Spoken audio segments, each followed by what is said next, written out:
Salut le gang, j'espère que vous allez bien cette semaine. On se retrouve dans le vert, franchement ça fait plaisir, hein. Je sais pas ceux qui ont tenu, ceux qui sont encore là, ceux qui sont plus là.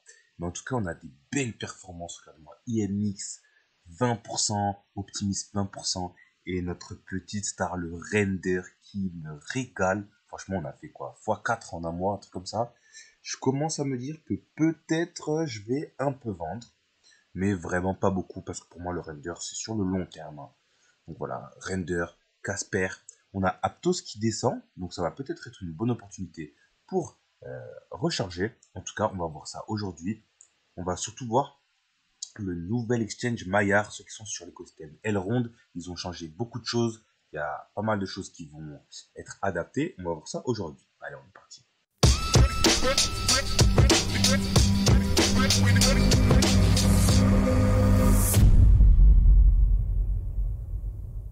Donc déjà, Casper qui change de visage. On a un nouveau style super sympathique pour Casper avec des petites couleurs, des petites polices de caractère très sympas. Franchement, ça fait plaisir de voir qu'il se renouvelle et qu'il continue d'avancer. Voilà, on n'a pas eu un super pump, encore que on est quand même monté, hein, on est quand même bien monté. Voilà, ici 27, 2,7 centimes, là on a 3,4, donc c'est quand même un bon score. Et moi je pense que c'est que le début. Et on voit que voilà, il continue de build. Là, on a les highlights de 2023. Des...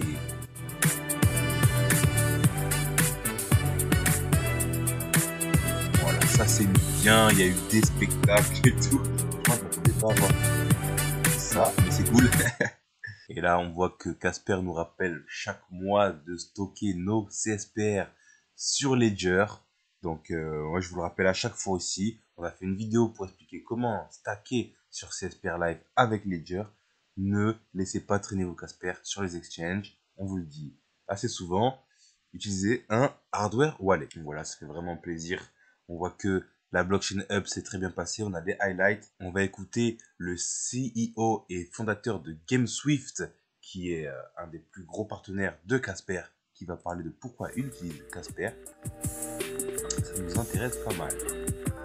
There are a lot of use cases for the blockchain technology itself, which doesn't require to be connected with investing at all. Example of gaming, where you not necessarily need to invest in any digital assets and at the same time take advantage of the full ownership of your in-game assets. And this is my scope of operations. So we created in GameSwift. Voilà, lui il dit que dans sa vision, normalement, un utilisateur ne devrait pas avoir à obligatoirement connaître le monde des cryptos, avoir des wallets et investir dans des actifs digitaux pour jouer, pour faire du NFT gaming, par exemple, puisque le crypto gaming va s'implanter dans le paysage du gaming et des investissements. Et lui, pour lui, il faut qu'il y ait une expérience utilisateur qui soit que pour le fun, quoi. En fait, que des utilisateurs puissent venir juste pour jouer sans devoir faire des sites phrases ou investir. The one-stop shop ecosystem, which is allowing to do so, just to enjoy pure gaming experience without crypto wallets, without gas fees. I believe one of the key values of Casper is the community, which is becoming stronger and stronger. And of course, the technology, the more deeper you get into the technical documentation like sharding, you become more and more bullish on what you are doing in Casper. Parfait, donc voilà, lui me dit que l'adoption de masse, ça va être fait par voilà, ceux qui vont venir pour le fun, surtout dans le gaming. Et pourquoi ils utilisent Casper? Pour deux raisons, et c'est les deux raisons qui font que je suis si bullish sur Casper. C'est la communauté qui est vraiment soudée et active, et la technologie qui va vraiment bousculer le monde des blockchains avec le sharding. Voilà, c'est tout est carré, quoi. Donc c'est parfait, on va suivre ça avec attention. Et je vais m'abonner à GameSwift. Hop là, c'est fait. Alors ce nouveau site, on va le découvrir ensemble parce que alors ce nouveau site, on va le découvrir ensemble. J'ai pas fait de tour dessus et je vois que voilà, on a des grosses couleurs là, mais c'est parfait ça. C'est très joli, hein. C'est très joli, franchement. La future proof blockchain, exactement. On va voir ce que ça donne.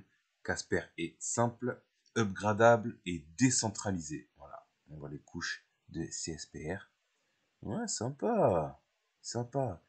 4 trends macro. On voit que c'est ce dont on avait parlé. D'ailleurs, on va reprendre. Dites-moi en commentaire si vous voulez qu'on reprenne les tops des trends de 2023. Parce que là, franchement, ceux qui ont suivi d'ailleurs les trends, j'espère que vous avez fait des bons profits. Parce que notre trender là, il nous fait extrêmement plaisir.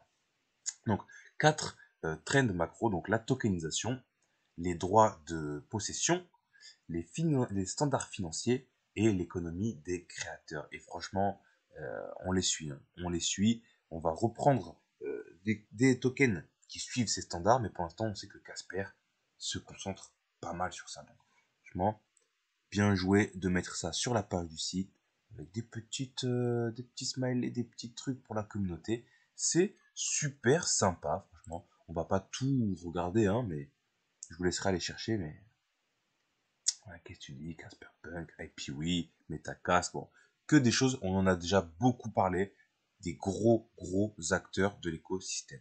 Ça fait vraiment plaisir.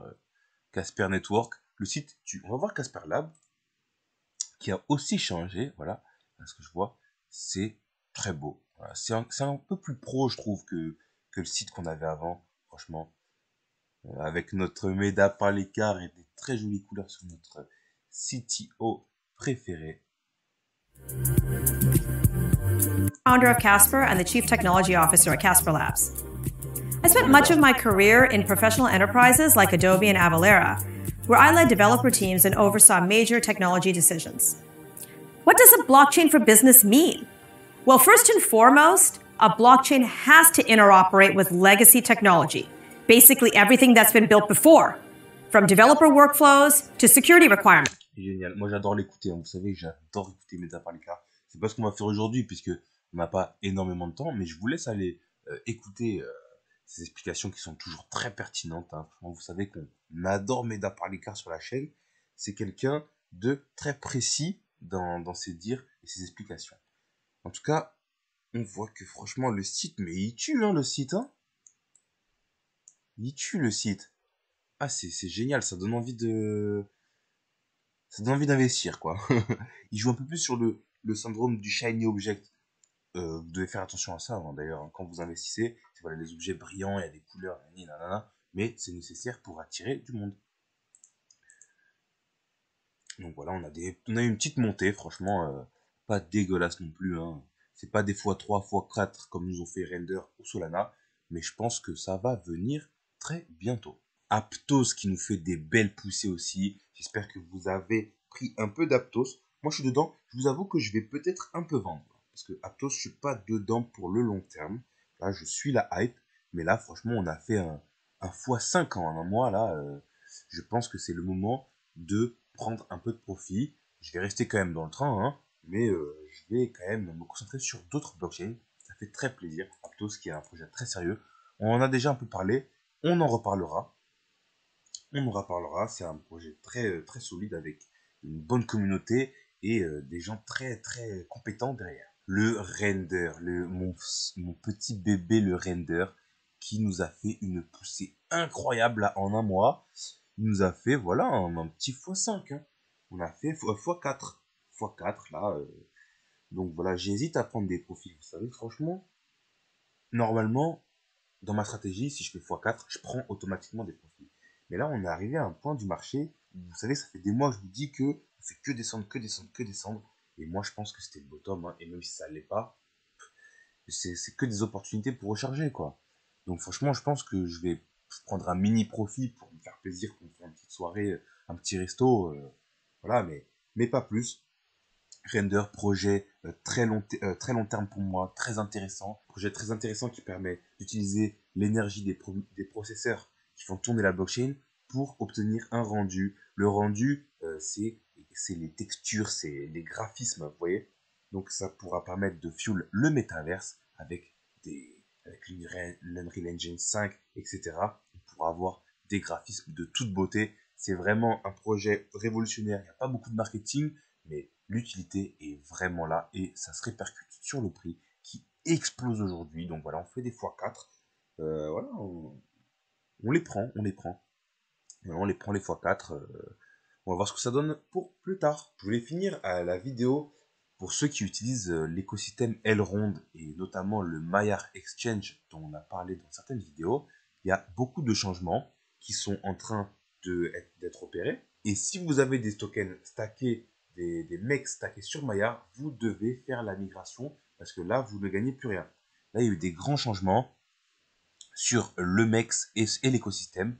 Donc, on a déjà une supply qui est capée, parce qu'avant, c'était inflationniste illimité. Aujourd'hui, on a une market cap qui est limitée. Donc, ça ajoute un peu un système de rareté qui fait que le prix du MEX va s'apprécier. Parce qu'il voyait bien, avant qu'il change de système, que le prix du MEX ne faisait que descendre, que chuter, et n'allait pas remonter sans une certaine utilité. Donc là, on a une supply qui est capée et on a des utilités qui viennent se rajouter. Donc on a toujours les mêmes utilités de la dernière fois, le swap, les pools de liquidité et le stacking, mais en plus on a un système d'énergie super intéressant qui vient se rajouter. Donc le MEX qu'on avait, on peut le bloquer, il devient du XMEX.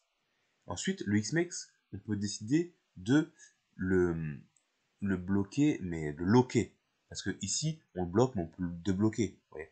Là, on le charge, c'est-à-dire que je vais le bloquer pour 1 an, 2 ans, 4 ans, et on va gagner de l'énergie qui va nous permettre de gagner justement du XMEX, qui pourra peut-être être rechargé ou unlocké, et cette énergie peut nous servir sur tous les secteurs de l'exchange. Vous voyez, vous vous souvenez, on avait le stacking, le metabonding et la gouvernance qui maintenant vont être fuel par l'énergie. Donc c'est super intéressant.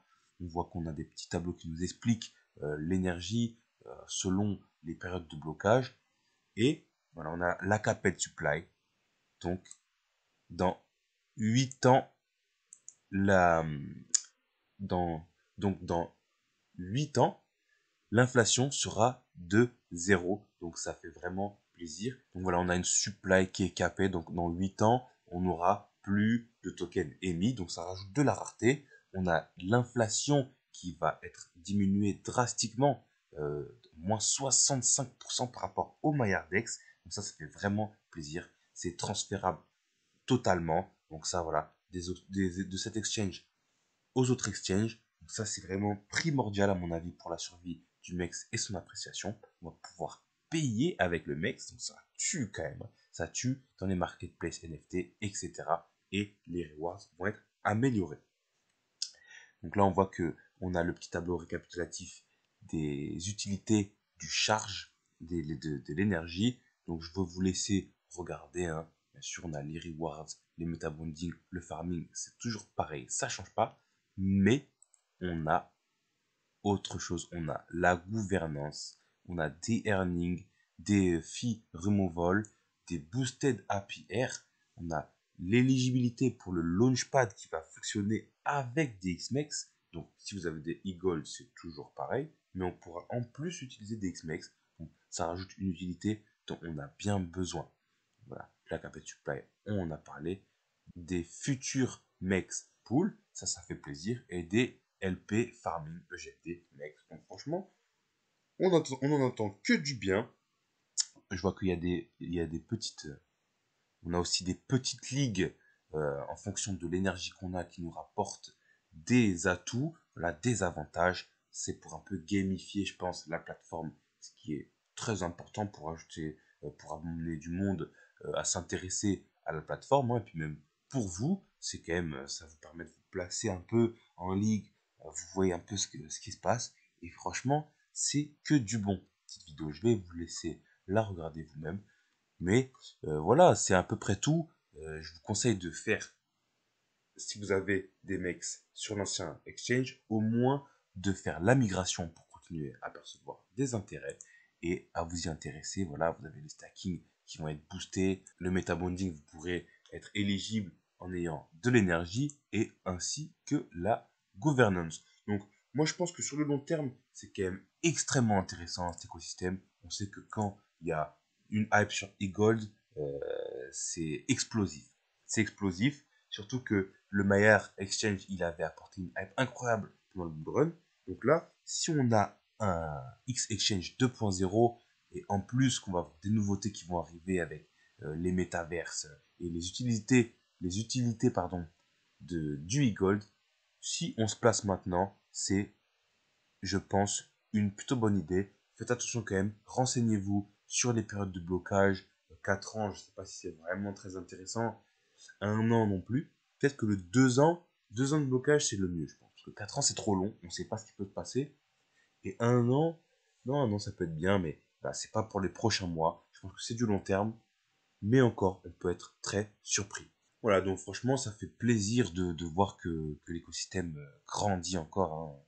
Donc Avax qui monte aussi, voilà. Donc moi, ma star de la semaine, c'est le render qui me met très très bien. Si vous n'êtes pas dedans, ne rentrez pas maintenant. Attendez que ça se calme. Je pense que ça va retracer. Vous allez avoir le temps de vous placer dedans. On a aussi beaucoup d'autres tokens qui attendent d'exploser. C'est peut-être dans ceux-là qu'il faut investir maintenant. Je ne suis pas conseiller financier, je le rappelle. C'est à vous de faire vos propres décisions, de faire vos propres recherches et de gérer votre portefeuille comme vous le pouvez. En tout cas, on va pas faire durer la vie plus longtemps, hein. On se retrouve bientôt pour un top 3 des cryptos du prochain narratif. En attendant, je vous dis, prenez soin de vous, prenez soin de votre famille et de vos proches, prenez des vacances et surtout amusez-vous. Allez, on se dit à la prochaine. Ciao!